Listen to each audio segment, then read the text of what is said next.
Sanggar Cerita mempersembahkan Sabda Pandita Ratu.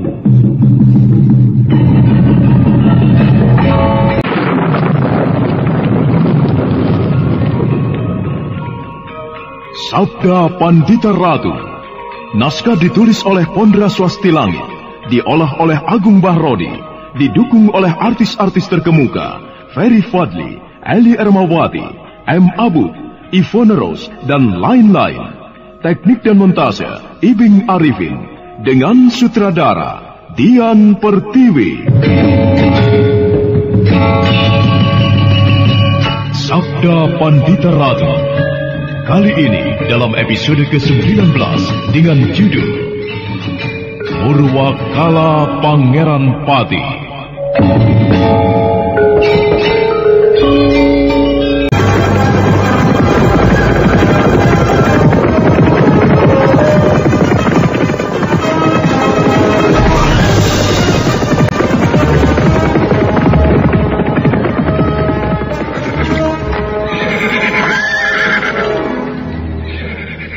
Sekitar 5 orang prajurit berkuda dipimpin oleh seorang senopati telah mengepung tempat itu.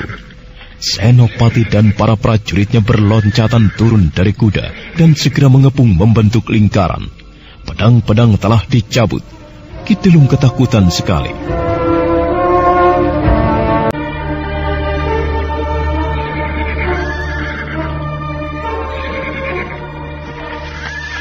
Kalian berdua yang tadi menghadap Baginda, bukan? Benar, Ki Prajurit. Aku Senopati Gemak Saroyo. Aku akan bertanya sesuatu pada kalian. Apakah yang Tuan Senopati akan tanyakan? Apa yang telah kalian perbuat di istana? Maaf, Tuan Senopati. Apakah ada kesalahan yang telah kami perbuat di istana? Menurut yang kami dengar, kalian telah melakukan sesuatu yang tidak pantas di istana. Maaf, Tuan Senopati. Menurut perasaan kami tidak melakukan sesuatu yang tidak pantas di istana Singasari. Jangan berusaha ingkar. Jawab yang jujur. Maafkan pertanyaanku jika terasa lancang, Tuan Senopati. Tapi siapakah yang telah memerintahkan kepada Tuan Senopati menyusul kami berdua?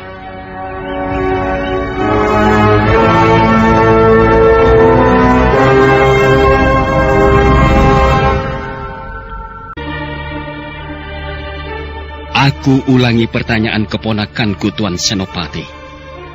Siapakah yang memerintahkan Tuan Senopati menyusul kami berdua? Tuanku Baginda Singasarikah yang memerintahkan kepada tuanku? Ataukah orang lain? Kau tidak berhak mempersoalkan hal itu. Yakinkah Tuan? Maaf, Tuan. Cobalah Tuan bertanya di dalam hati Tuan. Siapakah yang telah memerintahkan Tuan Senopati menyusul kami untuk mempersoalkan perbuatan tidak pantas yang kami lakukan di istana? Benarkah Baginda yang memerintahkan atau orang lain? Kami yakin Baginda tidak memerintahkan hal itu. Tidak menjadi soal apakah Baginda mempersoalkan sikap kalian atau tidak. Itu karena banyak yang harus diurusi oleh Baginda. Baginda harus memikirkan hal-hal yang besar. Dan Tuan mengurus yang kecil-kecil, termasuk hal yang mengada-ngada seperti ini. Wajah Senopati yang semula serba salah itu menjadi merah. Senopati itu sangat tersinggung, apalagi yang menyodok dadanya hanyalah sekedar seorang bocah. Senopati Gemak Saroyo memandang Badrawati dengan tatapan tajam, seolah akan ditelannya mentah-mentah bocah itu. Kurang ajar. Hei, bocah kecil. Sadarkah kau dengan apa yang baru saja kau ucapkan? Kau berani meremehkan aku, ha? Bukan soal aku berani meremehkan Tuan, tetapi kami sangat menghormati Baginda. Kami tidak harus mengerti bagaimana mungkin di luar pengetahuan Baginda ada sebuah jalur perintah yang tidak diketahui Baginda dan bisa menjatuhkan namanya. Kurang ajar, bocah lancang. Kau berani mengatakan itu kepadaku, ha? Tuan, bayangkanlah bagaimana nasib Tuan semuanya seandainya Baginda mengetahui apa yang Tuan lakukan kepada kami berdua, tamu-tamu Baginda. Persoalan telah bergeser. Kalian tidak akan mendapat kesempatan untuk melapor kepada Baginda. Bunuh dia! Nasib kalian memang buruk sekali. Kalian tentu tidak sempat bermimpi atau membayangkan akan mati terkapar di tempat ini. Pantas saja jika Tuan Putri Ken Umang mengatakan kalian adalah orang-orang yang tidak mempunyai sopan santun sama sekali. Jadi tuan-tuan diperintah oleh Tuan Putri Ken Umang, bukan oleh Baginda Sri Rajasa? Bukan urusanmu.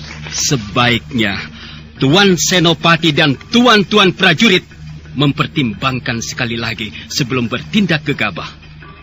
Yang memerintah tuan-tuan adalah Putri Ken Umang, bukan Sri Rajasa. Jika Baginda sampai mengetahui peristiwa ini, maka Baginda menjatuhkan hukuman yang berat kepada tuan semuanya. Pertimbangkanlah baik-baik. Jangan sampai Baginda menjemur tuan-tuan di alun-alun selatan. Lihat tuan-tuan, yang aku pegang ini adalah timang pemberian Baginda. Dengan pertanda timang ini, sebagaimana Baginda sendiri mengatakan kepadaku, maka tuan-tuan semuanya akan membantu kami, bukan menjerumuskan kami. Jangan ngoceh ngoyoworo kau bocah kecil. Namun ternyata pertimbangannya masih tetap berjalan. Nampak kebimbangan mulai mengusik dalam hatinya. Namun jauh lebih bimbang dari Senopati itu adalah para prajurit yang di bawahnya. Mereka kebingungan dan saling pandang di antara sesama temannya. Dalam keadaan yang demikian itulah, tiba-tiba terdengar suara orang tertawa.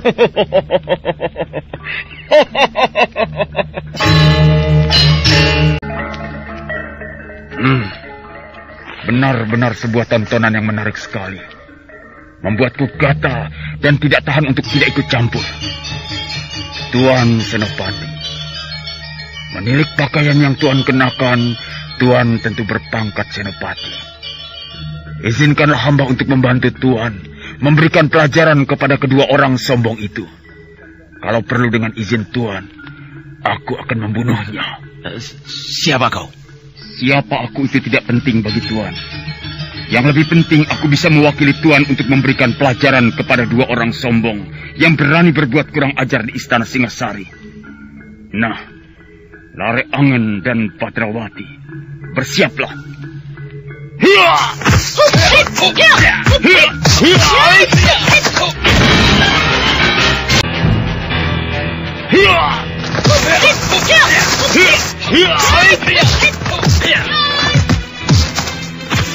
Sedemikian cepatnya pertempuran itu meningkat. Jarak antara kemunculan orang bertopeng hitam dan pertempuran yang kemudian terjadi sedemikian tipisnya. Senopati Gemaksaroyo terlongong-longong menyaksikan pertarungan di atas wuwungan yang terjadi. Senopati Gemaksaroyo tidak mengira bocah yang bernama Badrawati dan pemuda Lare Angon itu memiliki ilmu yang sedemikian tingginya. Semua geraknya sulit diikuti oleh pandangan mata. Ki Delung yang gemetar jatuh terduduk berpegangan pada salah satu tiang tritisan rumahnya. Sementara para prajurit menyaksikan pertarungan itu dengan debur tegang.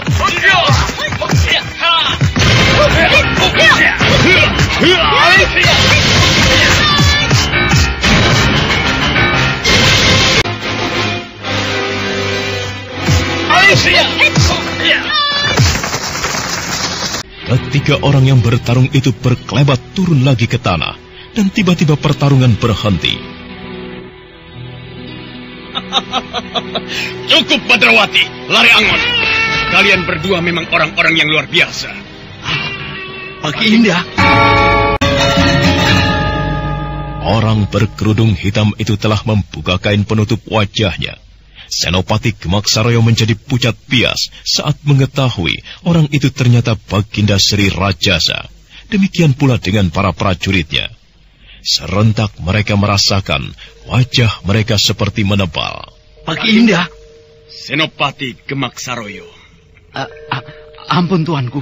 Kembalilah ke istana kalau Tuan Putri menanyakan hasil dari tugasmu. Katakan saja, kau tidak berhasil menemukan kedua orang ini. Mengerti? Hamba akan melaksanakannya, tuanku. Kau telah melihat sendiri Gemaksaroyo. Kedua tamuku ini meski penampilannya sederhana dan lugu, namun mereka bukan orang sembarangan. Mereka memiliki kemampuan olah kanuragan yang sulit diukur tingginya. Bisa dihitung dengan jari jumlah orang-orang yang bisa mengimbangiku. Dua orang ini adalah di antaranya. Nah, kembalilah. Hamba, tuanku.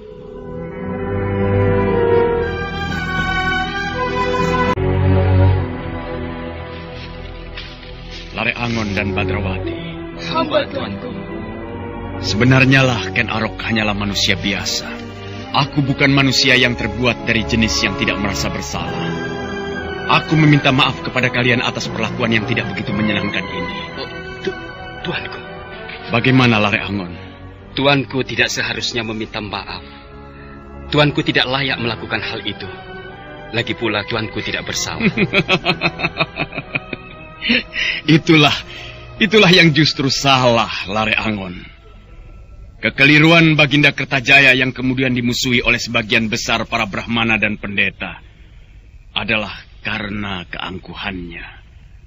Atau oleh ketidaksadarannya bahwa ia manusia biasa yang seharusnya bisa mengakui jika memiliki kekeliruan. Nah, aku tidak ingin hal itu terulang kepadaku. Sekali lagi, maafkan apa yang terjadi. Ampun, tuanku. Hamba benar-benar melihat kenyataan yang luar biasa atas tuanku. Karena itulah justru semakin besar rasa hormat hamba kepada tuanku. Namun bagi hamba, terlalu angkuh dan sombong rasanya jika hamba memberikan maaf kepada tuanku, seolah tuanku berada di bawah hamba. Yang hamba bisa lakukan adalah menganggap hal itu tidak pernah ada. Terima kasih, Lare Angon. Hamba sama saja, tuanku. Hamba meniru apa yang baru saja diucapkan oleh Paman Lare Angon. Bisamu hanya meniru Badrawati. Hamba, tuanku. Hamba memang tukang meniru. Baiklah. Aku akan segera kembali ke istana. Kepada kalian berdua aku ucapkan selamat menjalankan panggilan tugas yang berat yang berada di pundak kalian. Keberadaan Raja Kalacakra itu memang menyimpan tanggung jawab yang sangat berat. Terima kasih, tuanku. Akan tetapi apa? Timang ini, tuanku. Hamba sebaiknya mengembalikan pada tuanku. Tidak perlu, Badrawati. Di Padepokan Dandang Kandaga sudah aku katakan. Timang itu aku berikan kepadamu.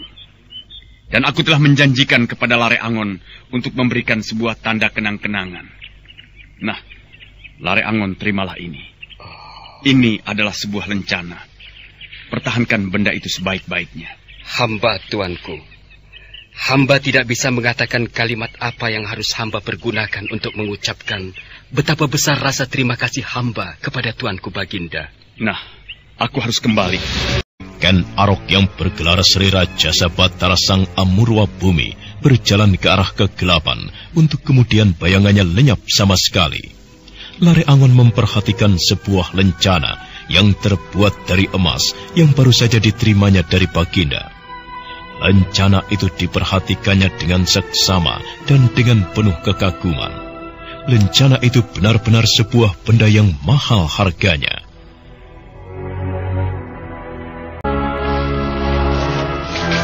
Bukan main, Paman. Kenapa, Badrawati? Aku semakin kagum dan layak menghormati Baginda. Ia benar-benar raja yang luar biasa. Iya. Apa yang kau katakan itu benar, Badrawati. Lare Angon dan Badrawati berbalik. Keduanya melihat Ki Delung terduduk memeluk tiang tritisan.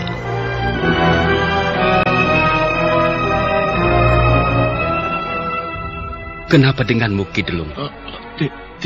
Tidak. Apa yang tidak? Ampunkan hamba, tuanku. Ampunkan hamba. Tuanku.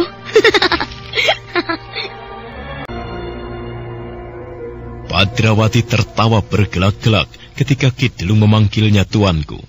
Ki Delung sendiri setelah melihat kenyataan siapa sebenarnya tamu-tamunya menjadi pucat pias. Orang itu semakin gemetar ketika Badrawati mendekatinya. Kenapa denganmu, Ki Delung? Maafkan aku. Ki Delung merasa melakukan kesalahan? Ki Delung masih menginginkan kuda-kuda kami? Atau malah timang pemberian Baginda ini? Tidak. Benar, Ki Delung? Tidak, aku tidak berani. Bagaimana kalau lencana pemberian ini aku berikan kepadamu, Ki Delung? Maukah kau menerimanya? Tidak, aku tidak berani. Aneh sekali. Mengapa sikapmu sekarang sedemikian bertolak belakang, Ki Delung? Mana kegaranganmu tadi itu? Aku ingin melihat bagaimana kau bermaksud merampas kuda-kuda kami, atau bagaimana kau akan merampas timang milik Badrawati itu. Loh, malah menangis. Aku minta maaf. Sungguh, sebelumnya aku tidak tahu siapa kalian. Aku tidak tahu kalau kalian adalah sahabat Tuanku Baginda. Kalau aku tahu, aku tidak akan berani melakukannya. Jangan menangis, Ki Delung. Semula aku melihat Ki Delung bisa bersikap sangat garang. Adalah aneh jika sekarang aku melihat Ki Delung menangis. Sangat tidak sesuai dengan tubuh Ki Delung yang tinggi besar dan berjambang lebat itu. Baiklah, Ki Delung. Ki Delung merasa bersalah dengan sikap yang Ki Delung berikan kepada kami itu. Aku minta maaf. Baiklah, Ki Delung. Jika Ki Delung minta maaf, aku mempunyai syarat. Ki Delung melihat sendiri bahwa kami jelek-jelek seperti ini mempunyai hubungan akrab dengan Baginda. Maka jika kami lihat Ki Delung tidak mengubah sikap, kami bisa minta bantuan atau mengajukan permohonan kepada Baginda untuk mengubah sikap Ki Delung yang tidak baik itu. Ingat, Ki Delung. Ki Delung, kami tidak suka melihat orang berjudi dengan mengadu jago. Ki Delung harus membuang jauh-jauh kebiasaan itu. Ki Delung tidak boleh berjudi adu jago. Aku tidak boleh. Ki Delung tidak boleh berjudi dengan mengadu jago lagi. Juga tidak boleh berjudi jenis lainnya. Pekerjaan itu telah membuat Ki Delung kehilangan rasa kemanusiaan sama sekali. Ki Delung mampu bersikap kasar seperti yang telah Ki Delung lakukan kepada kami. Ayam jago itu dijual saja, bukan sebagai ayam aduan, tetapi dijual sebagai ayam biasa. Atau kalau Ki Delung mau menyembelihnya dan menjamu kami dengan daging bakar atau digoreng, itu lebih baik. Tetapi nampaknya Ki Delung terlalu berat kepada ayam-ayam itu. Ki Delung sangat berat untuk menghentikan kebiasaan berjudi sabung ayam. Silakan saja Ki Delung. Akan tetapi, dalam suatu kesempatan khusus, aku akan menghadap Baginda untuk melaporkan kebiasaan Ki Delung itu. Jangan salahkan kami jika kemudian Baginda akan memanggil Ki Delung dan bahkan akan menjatuhkan hukuman. Jangan lakukan itu kepadaku. Jangan. Kalau begitu, Ki Delung harus menghentikan kebiasaan buruk itu. Kebiasaan yang membuat Ki Delung tidak mampu berpikir waras lagi. Kebiasaan yang menyebabkan Ki Delung tidak bisa menghargai manusia. Di mata Ki Delung, ayam jago itu lebih berharga, sehingga Ki Delung tega mengusir istri sendiri. Jadi, apa yang harus aku lakukan? Sudah kami katakan, Ki Delung tidak boleh menyambung ayam lagi. Akan tetapi, itu pekerjaanku. Itu bukan pekerjaan. Aku tidak bisa pekerjaan yang lain. Omong kosong. Itu hanya omongan Ki Delung saja. Kalau Ki Delung mau, banyak hal yang bisa Ki Delung kerjakan. Pokoknya kami tidak peduli. Kalau Ki Delung tidak mau mengubah perilaku yang buruk itu, maka jangan salahkan kami jika Baginda akan memanggil Ki Delung. Ancaman Badrawati dan Lare Angon itu sedemikian menakutkan. Ki Delung tidak bisa membayangkan bagaimana nasibnya jika Badrawati dan Lare Angon itu benar-benar menyampaikannya kepada Baginda. Dan dia akan dihukum, mungkin dengan dijemur di alun-alun beberapa hari, atau bahkan hukuman yang lebih berat dari itu. Dan sang waktu terus bergerak. Badrawati dan Lare Angon kemudian berbincang, hanya berdua, di sebuah amben kecil, di bawah pohon sawak kecil, di halaman rumah Ki Delung itu. Bagaimana kesan Paman ketika menghadap Baginda di istana sore tadi? Iya, aku tidak ingin mengulanginya lagi, Badrawati. Kenapa, Paman? Kau pasti mengetahui jawabannya, Badrawati. Paman, mungkin aku masih terlampau anak-anak untuk bisa mengerti apa yang terjadi. Menurutku, nampaknya Baginda membiarkan Tuan Putri bersikap demikian. Maksudku, bukankah sikap Tuan Putri itu adalah sikap yang tidak pantas? Itu karena kau yang memberikan penilaian, Badrawati. Maksud Paman? Ya, jika yang memberikan penilaian adalah dan sepaham dengan Tuan Putri Ken Umang, maka mereka akan menganggap sikap Tuan Putri Ken Umang itu adalah sikap yang lumrah. Aku tidak mengerti apa yang Paman maksud. Itu karena kau masih kecil, Badrawati. Pikiranmu masih belum nyandar. Barangkali karena Tuan Putri sedang hamil. Kenapa? Kalau aku sudah dewasa, kalau aku kemudian mempunyai istri, lalu istriku bersikap seperti itu, aku akan menampar mulutnya. Menurutmu istri adalah untuk pelampiasan memukul seperti itu? Lah habis, sikapnya seperti itu, Paman. Pembicaraan antara Lare Angon dan Badrawati terhenti sejenak ketika nampak seseorang melangkah mendekati regol halaman. Orang itu nampak ragu-ragu sejenak, namun sesaat kemudian orang itu menjejakkan kakinya memasuki halaman. Badrawati segera mengenali orang itu. Senopati Gemak Saroyo. Mau apa orang itu datang kemari? Ternyata harapanku terkabul. Aku masih bisa bertemu dengan kalian di sini. Ada apa, Tuan Senopati? Bolehkah aku duduk di sini? Oh, silakan. Maaf, Tuan Senopati. Apakah tidak sebaiknya kita berbicara di dalam? Kidelung pemilik rumah ini tentu tidak akan keberatan. Tidak usah, Kisana. Kita berbicara di halaman ini saja. Kebetulan tidak terlalu banyak nyamuk.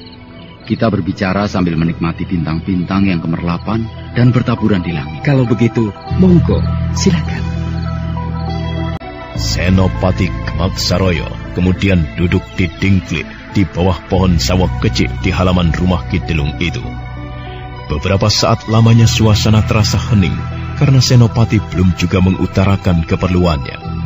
Badrawati yang sibuk menduga-duga memilih diam menunggu. Aku datang untuk minta maaf. Tuan datang untuk minta maaf? Iya, benar. Benar, Kisana Lare Angon dan Badrawati. Aku datang untuk meminta maaf. Sebenarnya aku merasa perlakuanku tadi terasa berlebihan. Aku merasa menyimpan beban yang sangat berat jika soal ini tidak aku tuntaskan. Aku akan tersiksa kalau aku belum menyampaikan isi hatiku ini. Tuan Senopati, aku sangat menghargai keinginan Tuan Senopati. Hal itu menunjukkan bahwa Tuan Senopati adalah seorang yang luas wawasan. Akan tetapi, apakah Tuan Senopati merasa yakin bahwa Tuan Senopati bersalah? Ya, aku memang merasa bersalah. Jika menurut pendapatku, justru tidak, Tuan. Bukankah sebenarnya Tuan sedang disudutkan oleh keadaan yang buruk? Menurut pendapatku, Tuan disudutkan oleh keadaan yang tidak mungkin Tuan hindari, yang membuat Tuan menjadi serba salah. Kisana justru mempunyai pendapat seperti itu. Ya, demikianlah yang ada di dalam hatiku, Tuan. Aku ucapkan terima kasih jika Kisana ternyata bisa meraba dan mengerti keadaan yang menyudutkanku. Namun demikian, tetap saja aku merasa bersalah kepada Kisana berdua. Tetap saja aku merasa perlakuanku berlebihan. Baiklah, Tuan. Jika Tuan memang berketetapan hati ingin minta maaf, sebagaimana layaknya manusia, kita memang tidak akan lepas dari kekeliruan atau kesalahan. Jika Tuan memiliki kesalahan kepadaku, aku memaafkan. Pun pula denganku, aku juga bersalah pada Tuan. Ya, mungkin kata-kataku terlampau kasar hingga membuat Tuan marah. Terima kasih. Perasaanku sekarang menjadi lapang. Aku merasa lega sekali. Nah, Kisana Badrawati, rupanya aku tidak boleh menganggap Kisana seorang bocah yang boleh diabaikan. Menilik pada diri Kisana, terdapat kemampuan yang dahsyat hingga mampu melayani tuanku Baginda Sri Rajasa. Yang bisa aku katakan tidak berbeda dengan Paman Lare Angon, Tuan. Aku juga merasa bersalah hingga kata-kataku mungkin menyinggung perasaan Tuan.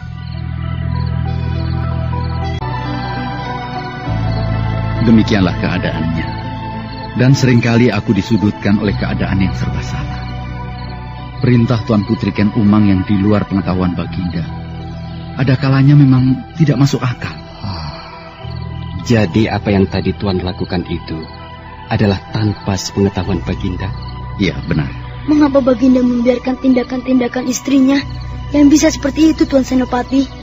Ya, itulah perempuan. Perempuan yang kelihatannya lemah, ada kalanya mempunyai kekuatan yang tiada terkira untuk menguasai lelaki. Apalagi Tuan Putri Ken Umang sedang hamil.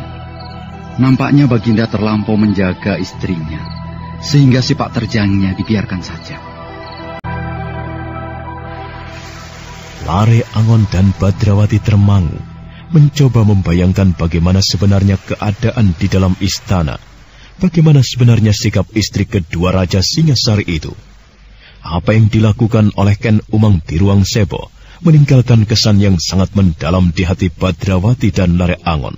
Sebuah kesan yang jelek. Ikutilah kelanjutan kisah ini dalam seri berikutnya. Sampai jumpa.